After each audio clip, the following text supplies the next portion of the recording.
지난 한 주간은 한국 사회가 큰 슬픔 가운데 있는 시간이었습니다. 사실 저는 지난주에 주일을 준비하느라 이태원 참사 사건을 듣지 못했습니다. 주일 예배가 다 끝나고 사역을 마친 후에 집에 와서 뉴스를 틀었을 때에 이미 100여 명이 넘는 사상자가 발생했다는 소식을 듣게 된 것이죠. 깜짝 놀랐습니다. 지난 주간은 국가에서 선포한 애도 기간이었습니다. 국가적 차원에서 사회적 참사를 기억하며 150명이 넘는 사망자들을 함께 기억하는 것은 대단히 중요한 일이라고 생각을 합니다. 하지만 지난 한 주간을 보내면서 저는 이 애도 기간을 선포하고 국가적 슬픔을 함께 나누는 정치인들의 모습 속에서 대단히 큰 실망과 분노를 느꼈습니다. 진정한 애도는 사회적 참사의 문제점을 지적하고 그 참사가 왜 일어났는지를 밝히는 것입니다. 나아가 사회적 참사의 책임이 어디에 있는지 행정적 측면에서나 혹은 사회적 측면에서 함께 생각하는 것이죠. 하지만 지난 5일간의 사회적 애도 기간을 살펴보면 성숙한 시민들이 보내었던 5일간의 사회적 애도의 모습과 달리 정치권에서 보여주었던 애도의 모습은 너무나 많은 분노를 일으키게 하였습니다. 행정적 책임과 또한 정치적 책임을 가지고 있는 현 정부와 집권 여당이 마치 사회적 참사의 원인이 피해자들에게 있는 것처럼 몰아갔기 때문입니다. 한 걸음 더 나아가 일부 한국의 근본주의 교회의 유명한 목사들은 이태원 참사의 피해자들에게 그 책임을 돌리면서 하나님의 뜻을 운운하는 그러한 악행을 저지르기도 했습니다. 전쟁이나 극단적인 사고가 발생하지 않는 이상 한 국가 속에서 그들이 시간을 보내며 휴식을 찾을 수 있는 자유를 누리는 것은 국민이자 시민으로서의 당연한 권리입니다. 국가는 그것을 위해서 사회적 인프라와 사회적 질서를 유지할 책임이 있습니다. 참사로 인하여 수많은 사망자가 발생했다고 해서 그들을 향하여 책임을 전가하는 모습은 정말로 정치인들이나 위정자들이 해서는 안 되는 짓인 것이죠. 교회 역시도 사회적 참사 앞에서 하나님의 뜻을 운운하거나 또한 사회적 참사를 통해서 더 나은 그 무엇인가가 발생할 수 있다라고 말하는 것은 망언이나 다름이 없습니다. 일부 무속인들은 이 참사를 통해서 한국 사회가 새로운 단계로 나아갈 수 있다라고 하는 말들을 아무 생각 없이 떠벌리고 있는데요. 이것은 정말로 죽은 자들에 대한 명예훼손과 다를 바가 없는 것이죠. 사회적 참사 앞에서 그 원인을 밝히지 않는 애도가 어떻게 유족들과 함께 슬퍼하는 시민들에게 위로가 될 수 있겠습니까?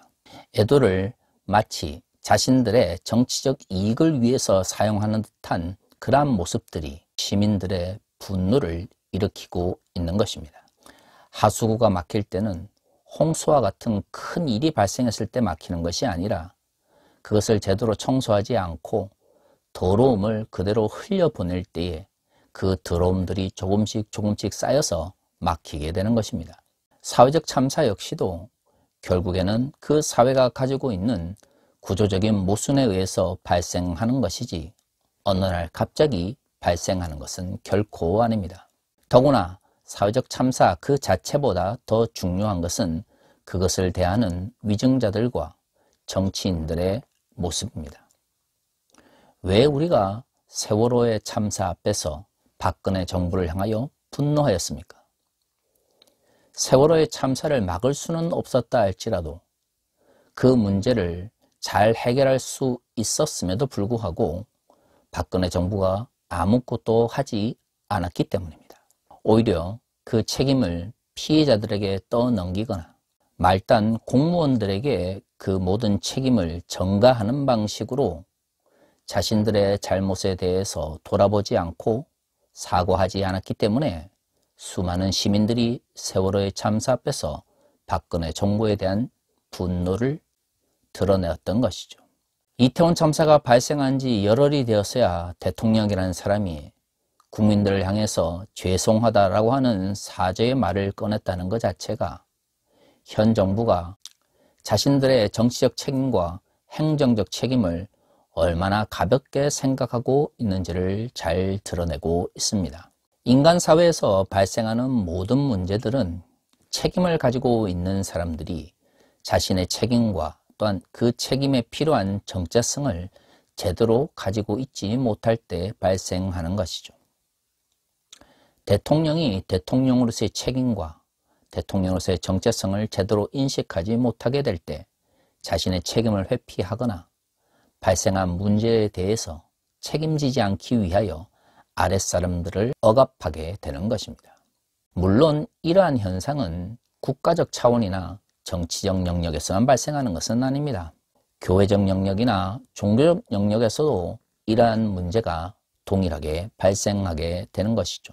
자신이 어떤 역할을 감당해야 하는지, 자신의 책임과 자신의 정체성을 제대로 인식하지 못할 때 그리스도인들은 자신에게 주어진 사명을 제대로 감당할 수 없게 됩니다. 오늘날 한국교회에 나타나고 있는 다양한 문제들은 결국 그리스도인들이 그리스도인으로서 살아가야 될 사명과 정체성을 제대로 인식하지 못하고 있기 때문에 발생하게 되는 것이죠. 물론 그 1차적 책임은 하나님의 말씀을 제대로 가르치지 않은 목회자들에게 있습니다. 하지만 잘못된 가르침에도 맹목적으로 따르거나 혹은 복종하려고 하는 자세를 가지고 있는 교인들 역시도 그 책임으로부터 자유롭지 못한 것이죠. 오늘날 한국교회에서 나타나고 있는 수없이 많은 문제들, 특히 내부적 부패의 문제는 대형 교회나 초대형 교회 담임 목사들이 자신들이 목사로서의 정체성과 사명이 무엇인지를 망각하였기 때문에 발생하는 것입니다. 목회자라고 하는 것이 무엇인가요? 모든 교회에는 각각의 직분이 있는 것이죠. 그리고 그 직분은 각각의 역할을 잘 감당하기 위해서 주어진 것입니다. 목사 역시도 결국에는 교회에서 필요한 역할을 감당하기 위한 직분인 것이죠. 하지만 어느 순간 목사 자체가 하나님의 자리에 앉게 되면서 한국교회에서 나타나고 있는 수없이 많은 문제들이 발생하게 됩니다. 이것은 2000년 전 고린도 교회에서도 마찬가지로 발생하였습니다. 오늘 우리가 읽은 본문의 말씀은 고린도 후서가 끝나는 13장의 말씀입니다. 바울은 고린도 교회의 문제를 비판하면서 마지막으로 오늘의 본문의 말씀을 선포하고 있는 것이죠. 고린도후서 13장 2절은 이렇게 이야기합니다. 내가 이미 말하였거니와 지금 떠나 있으나 두 번째 대면하였을 때와 같이 전에 죄 지은 자들과 그 남은 모든 사람에게 미리 말하노니 내가 다시 가면 용서하지 아니하리라. 바울이 왜 이토록 큰 분노를 드러냈을까요? 고린도 교회는 큰 문제에 직면하고 있었습니다. 그 중에서 가장 심각한 것은 바울의 가르침과 반대되는 이야기를 하는 이들이 교회 내에서 분란을 일으키고 또한 그들의 이야기를 따르는 사람들이 점점 늘어나고 있었다는 것이죠. 그런 고린도 사람들이 신뢰할 수 있는 외적인 보증서를 가지고 와서 자신들의 이야기가 바울의 이야기보다 더 근거가 있다라고 하는 주장을 펼쳤습니다. 바울은 이들의 이야기에 반박하기 위해서 고린도후서 12장에서 자신이 천국을 보았던 경험을 이야기합니다. 고린도전서를 잘 살펴보면 알 수 있지만 고린도 교회는 수없이 많은 신비한 은사들이 드러나는 그러한 공간이었습니다. 그렇기 때문에 그러한 고린도 사람들이 바울과 반대되는 이야기를 하는 사람들의 말을 신뢰할 수 있으려면 그들이 믿을 수 있는 그 어떤 능력이나 아니면 사회적인 신뢰가 주어져야 하는 것이죠. 오늘 본문에서 알 수 있는 것처럼 바울은 고린도 교회 사람들을 2번 만날 때까지도 고린도후서 12장에서 경험했던 신비한 이야기를 말하지 않았습니다. 왜 그럴까요? 신비하고 놀라운 경험이 아니라 하나님 말씀에 대한 깊이 있는 성찰과 그 말씀을 실천하는 모범을 통하여 그들을 양육하기를 바랬던 것이죠. 하지만 신비한 능력이 많이 나타났던 고린도 교회는 바울의 그런 실천적인 가르침보다는 외적인 능력이나 신비함에 더 매료되어 있었습니다. 바울은 그러한 이야기를 하지 않은 자신이 능력이 없거나 혹은 신비한 체험을 하지 않았기 때문이 아님을 드러내기 위해서 고린도후서 12장에서 자신이 경험한 신비한 체험을 언급하고 있습니다. 그리고 바울은 이야기하죠. 그런 신비한 체험을 할 수 있는 자신이지만 그것을 고린도 교회 사람들에게 자랑하거나 드러내지 않았다는 것을 말이죠. 엄밀히 이야기를 하면 신비한 체험이나 놀라운 기적을 통해서 자신을 드러내고 또한 자신에 대한 맹신을 기반으로 복음을 전하는 것은 예수 그리스도의 가르침이 아닙니다. 예수께서 우리에게 가르쳐 주신 바로는 예수 그리스도의 제자가 되기 위해서는 자신을 부인하며 예수의 제자가 되어야 하는 것이죠. 자기 부정이라고 하는 것은 예수 그리스도의 제자가 갖춰야 될 덕목입니다. 바울은 그 덕목에 따라서 신비한 경험과 놀라운 기적을 체험했음에도 불구하고 그것을 자랑하지 않은 것이죠. 그런데 고린도 교회 사람들은 그러한 경험을 말하지 않은 바울을 우습게 보고 더 신비한 능력을 가진 자들의 이야기에 귀를 기울이며 또한 더 신뢰할 수 있는 사회적 형식을 들이미는 사람들을 더 신뢰했던 것입니다. 그래서 바울이 분노하고 있는 것이죠. 바울이 다시금 고린도 교회에 가게 되면 잘못된 방식으로 하나님의 말씀을 이해하고 따르려고 하는 자들을 반드시 심판할 것이다 라고 말이죠. 고린도서 13장 3절에서 바울은 이렇게 이야기합니다. 이는 그리스도께서 내 안에서 말씀하시는 증거를 너희가 구함이니 그는 너에게 대하여 약하지 않고 도리어 너희 안에서 강하시니라.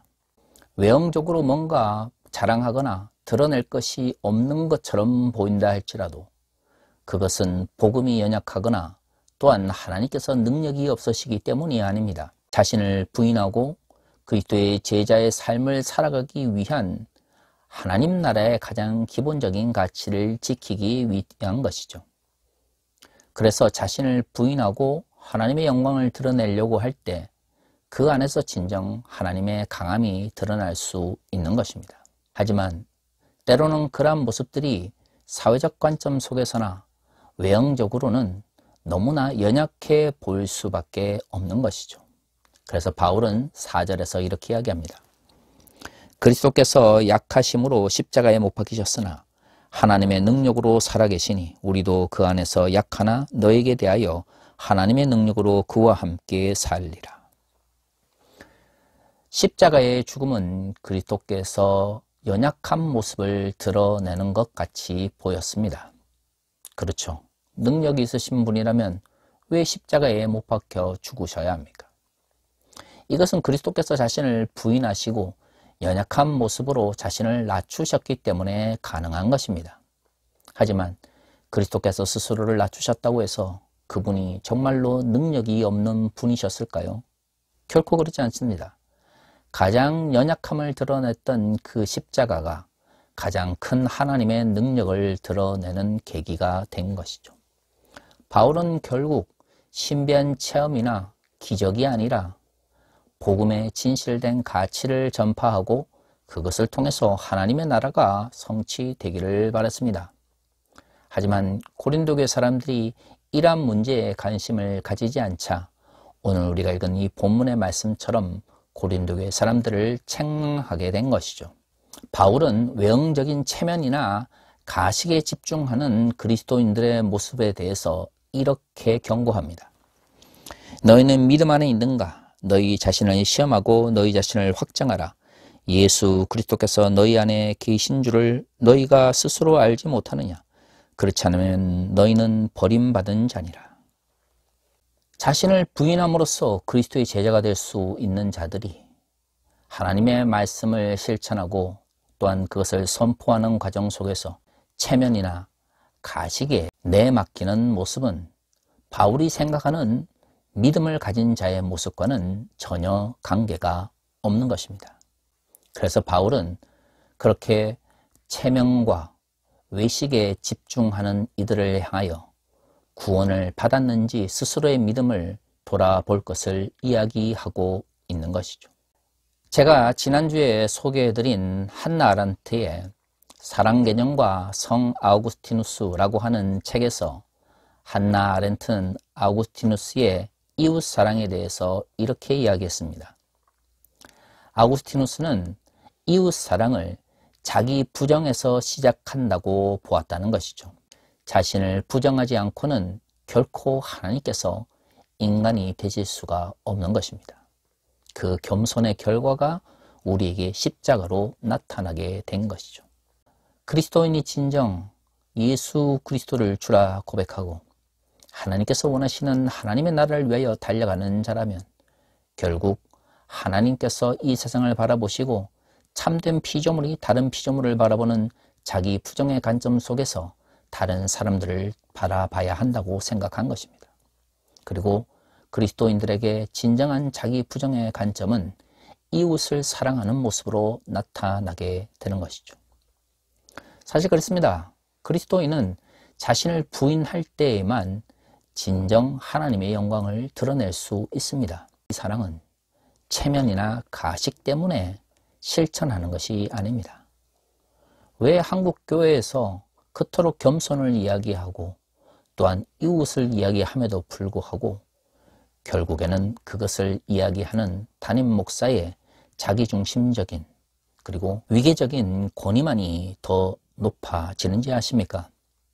결국에는 자기를 부인하는 모습이 그 말씀을 선포하는 목회자들에게서 나타나지 않기 때문입니다. 체면과 가식 때문에 스스로를 겸손한 것처럼 낮추거나 또는 외적 억압에 의해서 어쩔 수 없이 자신을 낮추는 것은 결코 성경이 말하는 자기 부정의 모습이 아닙니다. 진정한 자기 부정은 그리스도께서 그렇게 행하셨기 때문에 우리가 그분을 닮기 위하여 자발적으로 자신을 부정하는 것이죠. 그리고 그 자기 부정은 진실된 이웃사랑의 모습으로 나타나야 합니다. 하지만 한국교회에서 말하고 있는 겸손이나 또한 자기 부정이라고 하는 것은 체면과 가식에 기반하고 있습니다. 왜 체면과 가식에 의해서 또는 억압에 의해서 어쩔 수 없이 겸손한 척, 자기를 부정한 척 할까요? 그렇죠.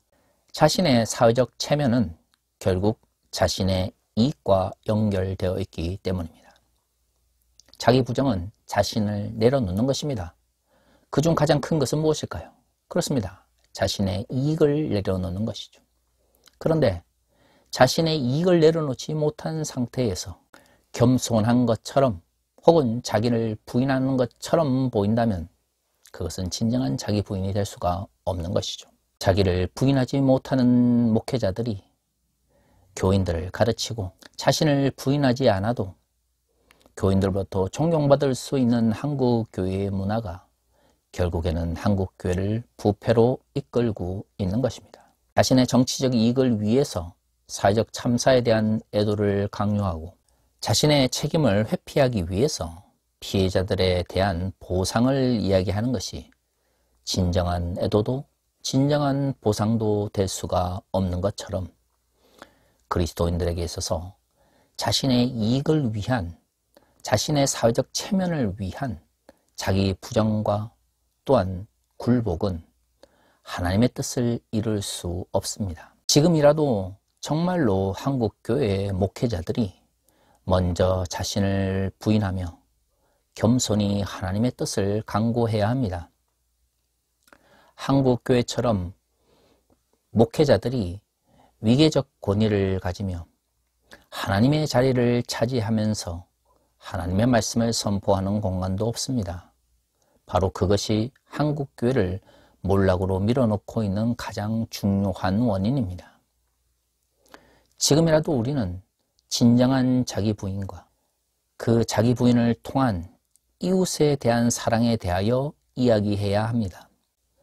예수 그리스도의 뜻을 이 땅에 이루기 위하여, 하나님의 나라를 이 땅에 실현하기 위하여 이웃의 사랑을 실천하는 그러한 제자들의 공간으로 바뀌어야 하는 것이죠. 어느 날 갑자기 이 모든 문제들이 해결될 거라고 생각하지는 않습니다. 그러나 원인을 올바르게 이해하고 그 문제를 해결하기 위하여 한 발짝 한 발짝 앞으로 나아가는 모습들이 우리 가운데 있어야 합니다. 그렇지 않다면 그 언젠가 우리가 생각하지 못했던 시점에서 하나님께서 한국교회를 버리실지도 모르죠. 어쩌면 이미 한국교회가 하나님의 나라를 실현할 수 있는 공동체가 아닐지도 모릅니다. 우리 모두가 하나님의 심판을 두려워하는 마음을 가지고 하루하루 하나님의 나라의 실현을 위하여 살아갈 수 있기를 바랍니다. 다 같이 기도하겠습니다.